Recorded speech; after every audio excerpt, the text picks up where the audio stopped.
안녕하십니까. 저는 고등 1, 2부를 섬기고 있는 최민규 목사입니다. 올 여름 하나님의 폭포수와 같은 은혜가 여러분들의 삶 가운데 있기를 간절히 소망합니다. 오늘 우리가 함께 공부할 내용은 베드로의 사명에 관한 내용입니다. 주제 선고는 사도행전 2장 38절 말씀입니다. 제가 한번 읽어보겠습니다. 베드로가 이르되 너희가 회개하여 각각 예수 그리스도의 이름으로 세례를 받고 죄 사함을 받으라. 그리하면 성령의 선물을 받으리니. 3과는 사명의 성에 관한 내용입니다. 그것에 대해서 알아보겠습니다. 하나님께서 우리에게 주신 사명은 무엇일까요? 사명에서의 명은 명령을 뜻하지만 목숨을 의미하기도 합니다. 나의 목숨을 바쳐서 반드시 이루어야 할 그 무엇, 그것이 바로 사명인 것입니다. 하나님께서 우리 모두에게 사명을 주셨습니다. 과연 하나님께서 우리 모두에게 주신 사명은 무엇일까요? 본문에서 베드로는 영적 회복 이후 자신의 존재적 사명을 재확인합니다. 베드로는 사명을 재확인한 후 초대교회의 반석 같은 리더로 도약하게 되는데요. 그 베드로의 모습을 통해 나의 사명을 발견하고 우리 학생들의 사명을 발견하는 귀한 시간이 되기를 주님의 이름으로 간절히 소망합니다. 12페이지를 다 같이 보시겠습니다. 훅은 학생들과 함께 할 수 있는 활동으로 구성되어 있습니다. 페이지의 좌측편에는 직업을 상징하는 옷을 입은 사람들의 그림이 있고요. 우측편에는 그들의 사명 선언문이 있습니다. 방법은 그림과 사명 선언문을 올바르게 연결하는 것입니다. 문제를 모두 다 푼 후에는 학생들과 모든 직업에는 사명이 있습니다. 그런데 하나님께서도 우리에게 주신 사명이 있습니다. 그 특별한 사명이 무엇인지 알아봅시다 라고 이야기하면서 본문의 말씀으로 들어가시면 되겠습니다. 그 다음은 북입니다. 13페이지에는 사도행전 2장 36절 42절 말씀 본문이 그림으로 잘 표현되어 있는데요. 그것을 제가 간략히 설명해 드리겠습니다. 오순절날 베드로는 유대인들과 예루살렘에 사는 모든 사람들에게 설교를 합니다.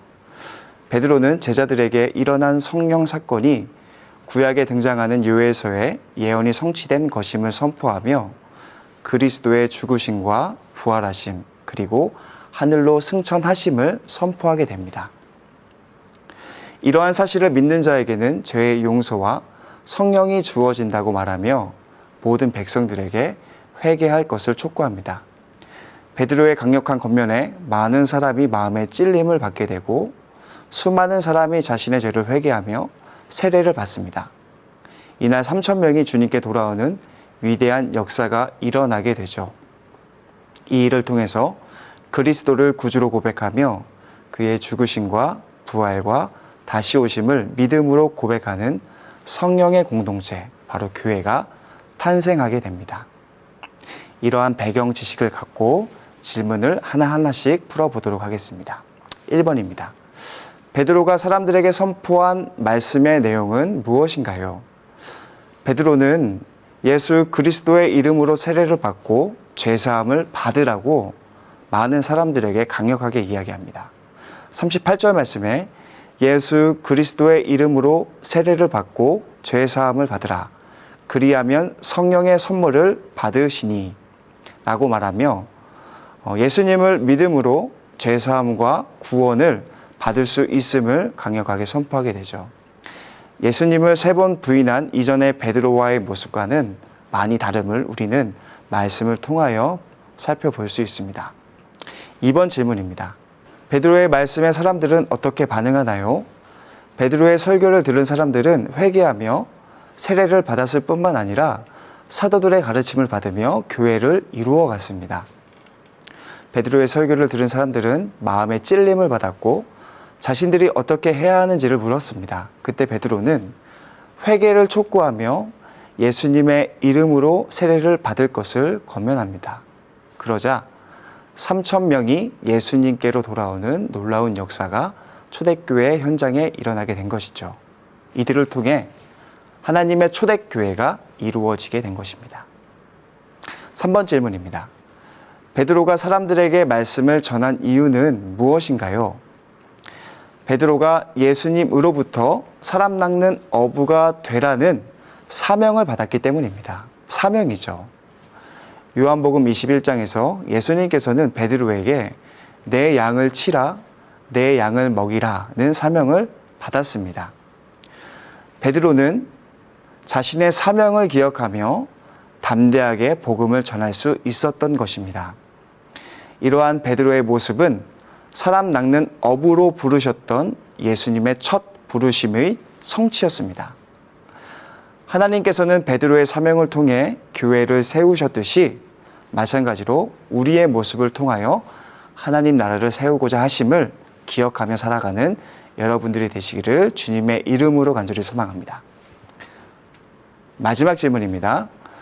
우리도 베드로처럼 복음으로 세상을 변화시키는 사명을 받았습니다. 이러한 사실에 무엇을 느끼나요? 우리는 사명자로서 복음을 전하며 실천하는 일을 감당해야 합니다.